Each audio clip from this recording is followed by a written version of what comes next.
Selamlar. Bugün harika bir yöntemle, kendi kendine iyileşme yöntemiyle tanışacağız. Müthiş etkili ve kendi kendimize uygulayabileceğimiz psikolojik bir çalışma. Hem kolay, hem sorun çözen, hem kalıcı bir sistem bu. Kendi kendine iyileşme tekniği, diğer adıyla özbenliğin kontrolü ele alma çalışması. Bu sistemde ilk aşama şöyle: İnsanın kendini tanıması ve sorun yaşadığı durumlarda benliğin içeride neler olup bittiğini bunu bilmesi gerekiyor. İkinci aşamada ise fiziksel ya da psikolojik sorun yaşandığında kendine, zihnine müdahale edebilmek, kendi sorununu çözebilmek. Şimdi bu sistemde zihni 4 temel kısma ayırıyoruz. Merkezde sistemin doğal lideri olarak özbenlik var. Sonra sürgünler var. Öbür bölümde itfaiyeciler ve diğer bölümde de idareciler var. Sürgünler dediğimiz kısımda neler var? Burada henüz başa çıkmaya hazır olmadığımız ve bu nedenle bir kenara attığımız acı ve travmalar var. Ne yazık ki sürgünler hikayelerini paylaşma gereği duyuyorlar. Seslerini duyurana kadar kendilerini öfke, dehşet, keder, utanç şeklinde göstermeye devam ediyorlar. Sürgünler sorun çıkarmaya başladığında, seslerini yükselttiğinde devreye bir sonraki grup olan itfaiyeciler giriyor. İtfaiyecilerin amacı da acıdan, kötü hissettiren duygudan kaçırmak. Sürgünler acı veriyor, itfaiyeciler bu acıdan kaçırma yolları buluyor.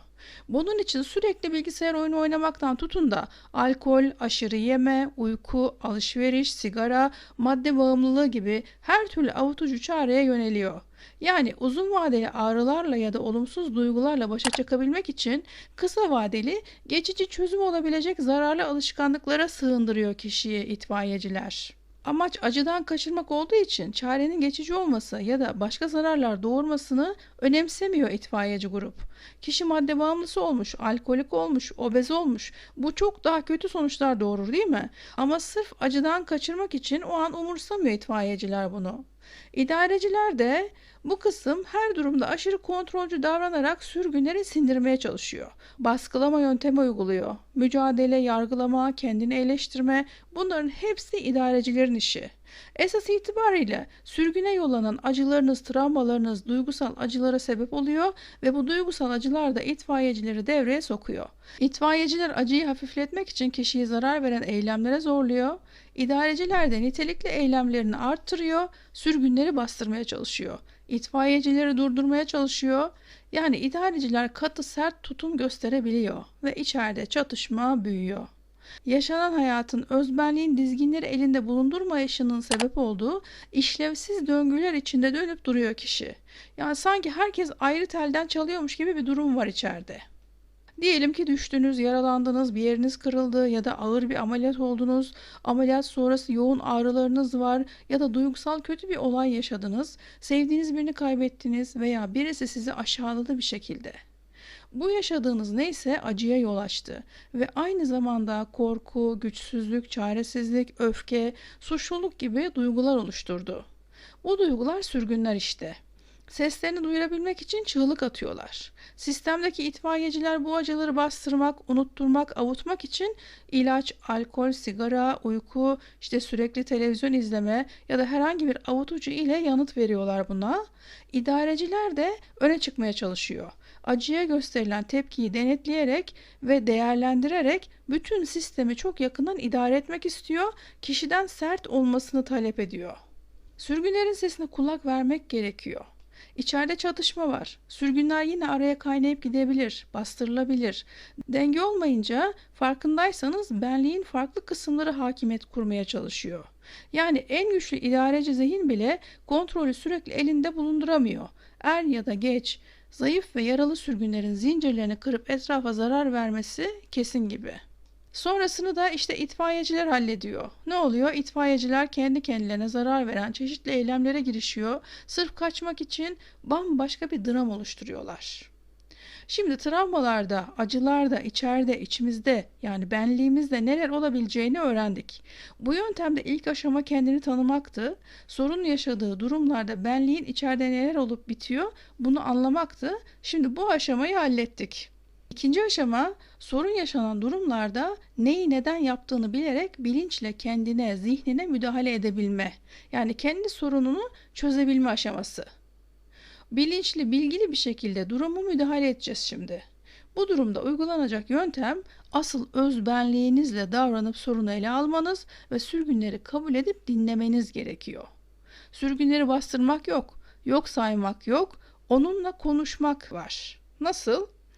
Acınızla, ağrınızla, kötü hissettiren duygunuzla konuşabilirsiniz. Önce ona bir isim vermekle başlayın. Karşı tarafın bir ismi olduğunda konuşmak ve konuşmayı sürdürmek daha kolaylaşır. Mesela yetersiz hissediyorsunuz kendinizi ya da değersiz ya da öfkeniz çok yüksek, en ufak bir şeye sinirleniyorsunuz. Suçluluk duygusu olabilir sizde, her olayda kendinizi suçlu hissediyorsunuzdur. Sürekli tekrarlayan baş ağrısı, migren vardır. Mesela kaza sonucu olan kırılmaların verdiği fiziksel ağrı, yas döneminde hissettiğiniz yoğun acı. Yani her sorun, her acı, her korku olabilir. Şimdi örneğin kendimi değersiz hissediyorum dediniz. Bu his sizi mutsuz ediyor, zarar veriyor. Bu duygunuza, inancınıza bir isim verin. İsmi Çakıl olsun diyelim. Bu şekilde o duyguyla, inançla ya da acıyla daha rahat başa çıkabilirsiniz. Özbenliğiniz öne çıkarken sistemin geri kalanı rahatlayabilir. Bu yöntemle sürgünler kendilerini dışlanmış, bastırılmış hissetmez. İtfaiyeciler zarar veren avuntulara başvurmak zorunda kalmaz. İdareciler de baskıyla, yargıyla, katı tutumla ortamı toplamaya çalışmaz. Çakıl adını verdiğiniz değersizlik duygusu ya da sorununuz neyse her ortaya çıktığında onu azarlayıp ona kızabilirsiniz. Git buradan, sana ihtiyacım yok, kaybol Çakıl, seni fark ettim şimdi, hemen git diyebilirsiniz. Ya da ağrınız var, ona da balon dediniz mesela. Ağrı başladığında konuşun balonla. Ona 1 ile 10 arası puan verin. İtfaiyecilerin ya da idarecilerin devreye girmesine izin vermeden özbenliğinizle müdahale edin. Konuşun. İsterseniz kızın balona, öfkenizi kusun ve onu istemediğinizi gitmesi gerektiğini söyleyin. Ama ilk öfkeniz geçince onu dinleyin. Neden acı veriyor bu balon? Ne istiyor? Ve konuşun onunla. Sanki karşınızdaymış gibi konuşun, anlamaya çalışın. Emin olun o da size anlatacaktır derdini. Aynı şekilde Çakıl'ı da dinleyin. Neden geliyor? Ne istiyor? Nasıl gidebilir sizden? İlk başta o soruna, duygunuza kızgın olabilirsiniz. İsim verdikten sonra kızabilir, bağırıp çağırabilir, içinizdeki öfkeyi boşaltabilirsiniz. İkinci aşamada kabule geçin ve o isim verdiğiniz ağrı, acı, sorun, korku her neyse onu dinleyip ne söylediğini, ne istediğini anlamaya çalışın. Artık güvende olduğunuzu, olayların bittiğini, güçlü olduğunuzu söyleyin. Artık Çakıl'a ihtiyacınız olmadığını, gitmesi gerektiğini söyleyin. Sonra tekrar puan verin ona. Böylece daha iyi hissedeceksiniz. Hem Çakıl'ın ya da balonun dizginlerini özbenliğinizin eline vereceksiniz.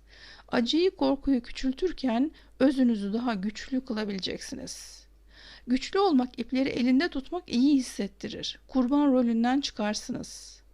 Bu yöntemle fizyoterapinin verdiği zorlamadan kaynaklanan ağrılar gibi, migren ağrıları gibi, kanserin verdiği ağrılar gibi pek çok acıda rahatlayabilirsiniz. İçinizde çatışma yaşamadan sorunu çözebilirsiniz. Nihayetinde acı iyidir aslında. Acı vücudunuzun sizi zarar görmekten korumak için kullandığı başlıca bir teknik. Hiç acı hissetmeyen insanlar var. Mesela bir yerleri kırılsa ya da hastalansa hissetmiyorlar ve ölebiliyorlar. Vücut sinyal vermeyince kişi anlamıyor, bir sorun olduğunu ve büyük zararlar görebiliyor. Zaten bu yüzden sınırlı bir hayat yaşayıp erken yaşta ölebiliyorlar. Bu yüzden acı, ağrı iyidir aslında.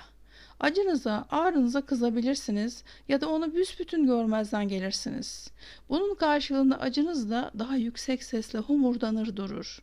Çünkü sizin ilginize ihtiyaç duyar. Sürgüne gönderilmek istemez. Çünkü daha fazla zarar görmenize engel olmak için yapması gerekeni yapıyordur aslında.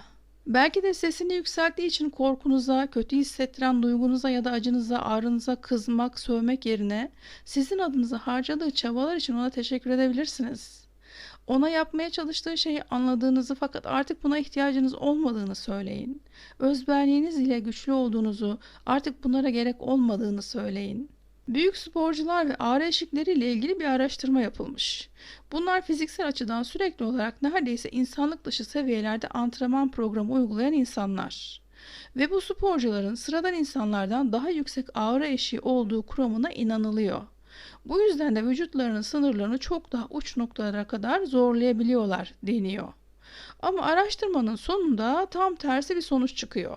Aslında sporcuların çoğunun daha aktif bir sinir sistemine sahip olduğu tespit ediliyor ve ağrı farkındalıklarının da normalden daha yüksek olduğu belirleniyor. Peki neydi onlara bu yüksek performansı yaşatan şey?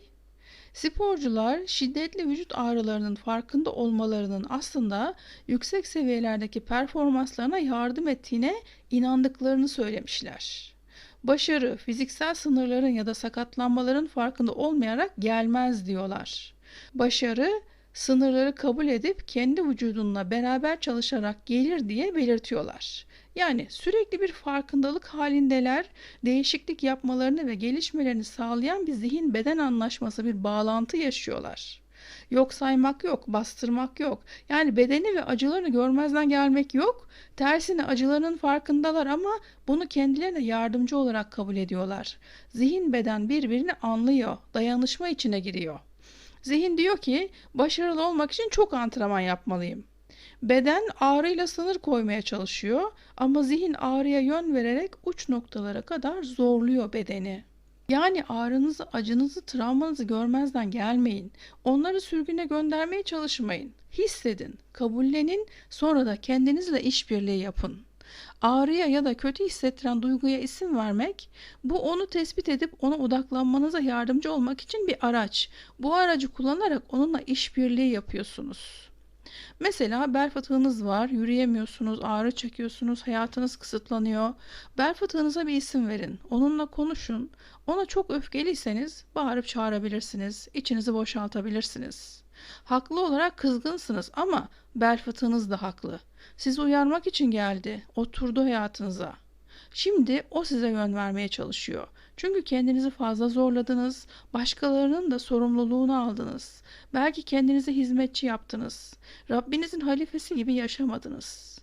O zaman şimdi onunla işbirliği yapma zamanı. Onunla konuşun. Artık yaptığınız yanlışları birer birer tespit edip düzelteceğinize söz verin. İyileşmesi ve gitmesi için onu ikna edin. Hastalığınızı dinleyin, kabul edin ve sınırlarınızı doğru yönde genişletin. Mesela fizyoterapi hareketleri, fizik tedavi sırasındaki ağrı sıkıntılarda sınırlarınızı uç noktalara kadar arttırın. Ama gereksiz hizmet etme, gereksiz sorumluluk alma konusunda bel fıtığınızı dinleyin ve geri çekilin. Sınırları birlikte belirleyin. Zihin beden anlaşmasına uyun. Arada yine sinirlenince bel fıtığınıza, ağrıya, hareketlerinizi kısıtlamasına kızabilirsiniz. İstediğinizi söyleyebilirsiniz.